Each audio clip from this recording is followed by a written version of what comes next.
Audio test.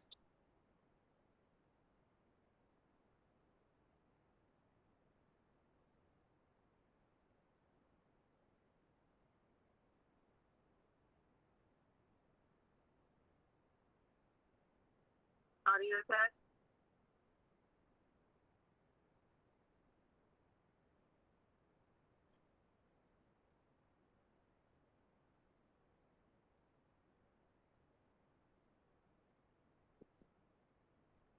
Testing 1, 2, 3.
particular strain has been Oh, pretty potent.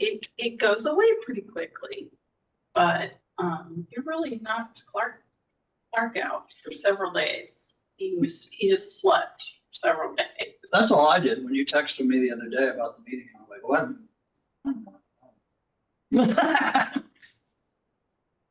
But yeah, I don't know whether I'm assuming that my daughter was the first one to get it. And given that symptoms presented on Monday,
All right, good morning, everyone. It is just after 10:15 a.m. All the commissioners are present, so we will begin the agenda meeting for today, Wednesday, July 31st. I would ask those who are participating on the call to please mute your phone unless you need to speak. There are 5 tariffs and new orders for today and 1 case discussion. But first, we have 2 sets of minutes to approve. First, we need to approve the minutes from the July 24th, 2024 agenda meeting. Those minutes have been provided in advance. Commissioners, are there any changes or modifications to those minutes? Seeing none, all those in favor of adopting those minutes, please say aye. Aye. Those opposed? By a vote of 5-0, those minutes are approved. We also have closed minutes to approve from the July 18th agenda meeting. Those minutes have been provided in advance. Are there any changes or modifications to those minutes? Seeing none, all those in favor of adopting those minutes, please say aye. Aye. All those opposed? By a vote of 5-0, those minutes are approved. The first tariff and new order today is in file number SR-2024-0206 in the matter of United Services Inc.'s rate increase request. On January 2nd of this year, United filed a request for a rate increase under the Commission's rule for small utility rate case procedures. On January 19th, the Commission ordered a local public hearing. On February 9th, staff filed the initial customer notice, which was sent to customers of United informing them of the upcoming local public hearing and that the company has requested a rate increase. No party objected to the customer notice, and the local public hearing was held on February 20th. On July 1st, United and staff filed a non-unanimous disposition agreement. The disposition agreement sets forth an increase in annual revenue requirement of 25.32%. On July 11th, OPC filed a motion requesting a second customer's notice to be sent and requested an additional 30-day period to allow for customers to comment on the second notice. Staff responded to OPC's motion and stated that there are specific rule procedures regarding local public hearings and customer notice and that they were followed. Staff further noted that the first customer notice specifically informed customers that United was seeking a rate increase. Staff stated that a second notice would essentially double United's rate case expense, which would necessitate staff to update the proposed disposition agreement to include the updated rate case expense. United responded and reiterated staff's arguments. United specifically noted that the first customer notice informed customers that the amount of the rate increase had not yet been determined, that staff would be auditing the company, and that subsequent to the audit, staff would determine to support its rate increase, it would figure that out and by what amount. After reviewing the filings, the Commission finds that issuing a second notice would increase United's rate case expense. That additional rate case expense would need to be added to the proposed rate increase, further increasing customer rates. The Commission also finds the rule procedures regarding customer notice and local public hearings have been followed. Therefore, this order before us denies OPC's request. With that, I recommend we approve the order version number 1. Commissioner Coleman. I support the order. Commissioner Holzman. I'm in support of the order. Commissioner Kolkmeyer. I support the order. And Commissioner Mitchell. I support the order. All those in favor of approving this order, please say aye. Aye. Those opposed? By a vote of 5-0, that order is approved. The next 3 orders are in regards to proposed rulemakings. So the first one is in file number WX-2025-0032 in the matter of the proposed rescission of the Commission's Rule 20 CSR 4240-50.050 Environmental Cost Adjustment Mechanism.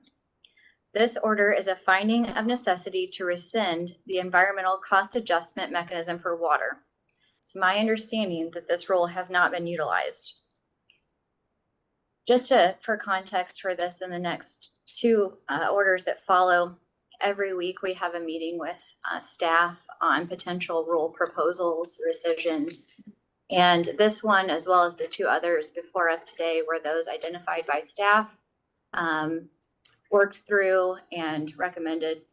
This one is in particular no longer needed. So with that, I appreciate staff's efforts to continuously look at our rules and bring attention to these. With that, I recommend we approve the order version number 1. Commissioner Coleman, I support the order. Commissioner Holzman, I support the order. Commissioner Kolkmeyer, I support the order. Commissioner Mitchell. I support the order as well. All those in favor of adopting this order, please say aye. Aye. Those opposed? By a vote of 5-0, that order is approved. Third tariff in order today is in file number WX-2025-0033 in the matter of the proposed rescission of the Commission's Rule 20 CSR 4240-10.095 Environmental Improvement Contingency Fund. This order is a finding of necessity to rescind the Environmental Improvement Contingency Fund rule for water. It is, again, to my understanding, not been utilized. With that, I recommend we approve the order version number 1. Commissioner Coleman, I support the order. Commissioner Holzman, I support the order. Commissioner Kolkmeyer, I'm in support. Commissioner Mitchell. I support the order. All those in favor of approving this order, please say aye. Aye. Those opposed? By a vote of 5-0, that order is approved.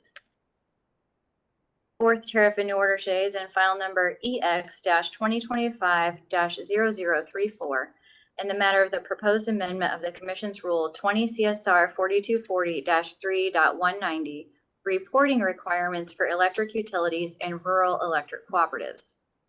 This order is a finding of necessity to amend the rule that requires electric utilities to report certain information. Staff brought the need for this rule to be updated to the Commission's attention. With that, I recommend we approve the order version number 1. Commissioner Coleman, I support the order. Commissioner Holzman, I'm support the order. Commissioner Kolkmeyer, I'm in support as well. Commissioner Mitchell. I support the order. All those in favor of approving this order, please say aye. Aye. Those opposed? By a vote of 5-0, that order is approved. Fifth tariff in order today is in file number WR-2024-0320 in the matter of Missouri American Water Company's request for authority to implement a general rate increase for water and sewer service provided in Missouri service areas. On May 24th of this year, Missouri American Water filed tariff sheets designed to implement a general rate increase. Concurrently, Missouri American filed a motion to establish a future test year. The motion requests the Commission establish rates based on a future test year covering 12 months ending May 31st, 2026. Alternatively, the motion requests the Commission order a historical test year of the 12 months ending December 31st, 2023, and a true-up test year of 12 months ending December 31st, 2024. The motion further asks the Commission to allow discrete adjustments to adjust certain rate base and expense items beyond the requested true-up date through the operation of law date. On July 26th, staff filed its response in which it stated that it opposes the use of the future test year in this case, but does not oppose the historical test year and true-up period proposed by Missouri American. Staff also stated it is not opposed to the use of discrete adjustments, but requests that all parties be permitted to present such adjustments. Also, on July 26th, OPC filed on behalf of several other parties a joint response that asked the Commission to deny Missouri American Water's motion and order the use of a historic test year with true-up rather than a future test year. The joint response acknowledges that the Commission has permitted discrete adjustments in past cases and requests that, should the Commission do so in this case, that the Commission allow all parties to propose such adjustments. The order before us denies Missouri American's request for a future test year in this case. The order grants Missouri American's alternative request for a historical test year and permits all parties to propose discrete adjustments. While I'll be voting in favor of this order, I do think that utilizing a future test year for water, sewer, and gas rate cases is a concept that we should move towards. I am supportive of a variety of rate case process improvements, including future test year, but I realize we can't do everything at one time. I hope that in this case, parties are working together to propose a procedural schedule that includes such process improvements as consolidation of filings, and more information provided up front. I think this is an important case to give parties the opportunity to try out these improvements and take in any lessons learned before we move on to future test year.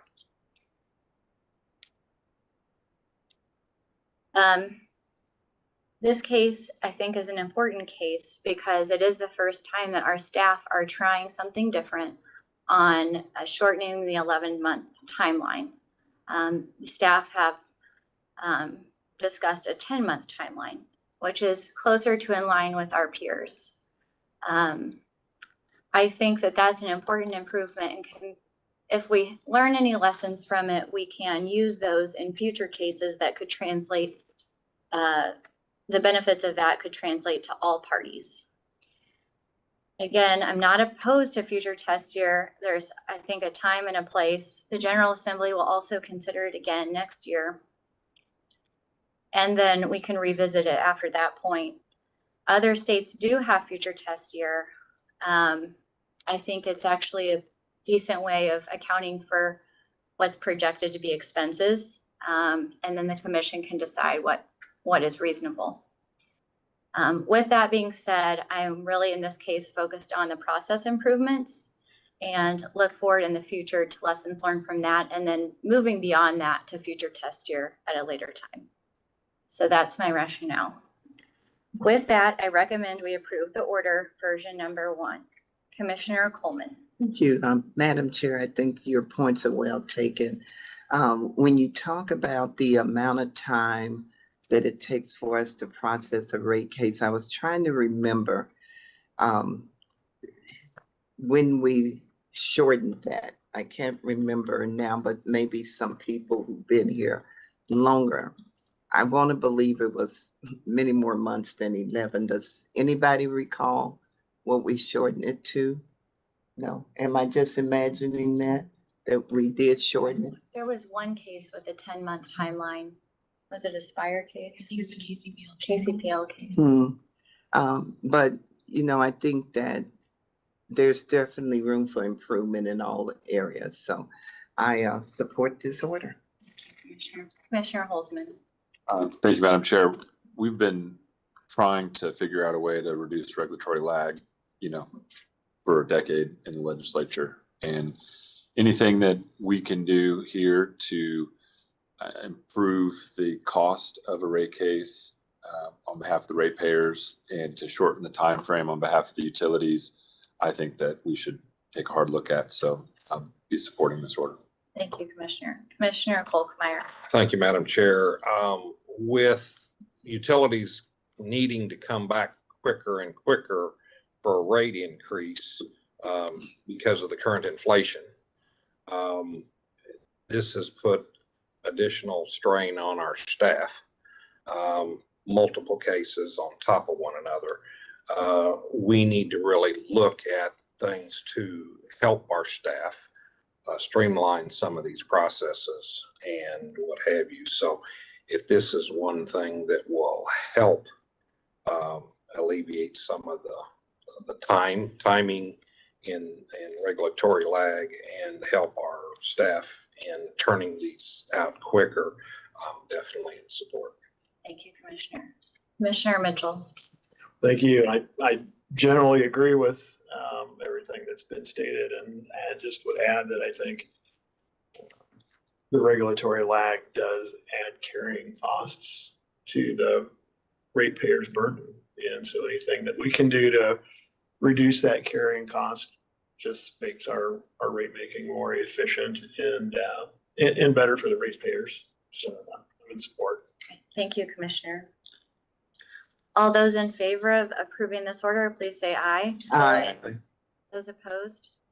By a vote of 5-0, that order is approved.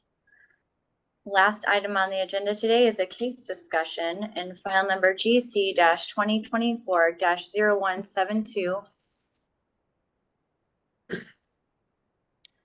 Joshua Carney versus Spire. Judge Walker, will you please share with us any updates on this case? Good morning, Commissioners. This case, it was filed by the complainant who is now represented. There is only one remaining issue, and that is whether or not Spire violated the tariff by failing to note that this is a retail gas marketer on their website. So it's one very narrow issue in the hearing, which is set for August 7th at 9 o'clock. And the procedural history is in the brief. It's pretty long, so I won't bore you with it. If you have any questions, I'd be happy to answer them. Are there any questions for the judge? All right. Seeing none. Thank you. I just have one Sorry. question about scheduling that day. Are we going to push agenda forward a little bit that day? It's moved to noon. Okay, Yeah, sorry. to accommodate the hearing. Thank you, Judge. Thank you. And the last item for today is scheduling.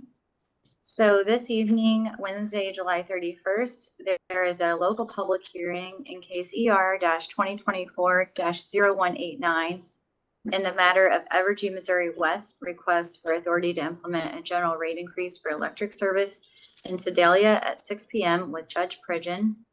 Tomorrow, Thursday, August 1st, there's two local public hearings in the same case.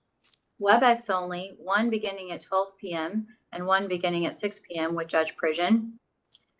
Next week, Wednesday, August 7th, there's an evidentiary hearing in the case we just discussed, GC-2024-0172 in room 310 at 9 a.m. with Judge Walker. That same day, we have agenda at 12 noon because of the hearing. Wednesday, August 14th, we will have agenda at 9 a.m. in hearing room 310. That Wednesday, August 14th, that agenda is at 9 a.m. There will be a hearing, a public hearing of our RTOs that day starting at 10 a.m. So we'll start with agenda first that day and then go into that public hearing. And then the following week, we will have agenda Wednesday, August 21st at 10:15 a.m. Commissioners, are there any changes or modifications to the schedule? Seeing none. Okay, any other business before the commission today? Seeing none. We're adjourned. Thank you. Thank you. Thank you, Chair. Everybody seems to be,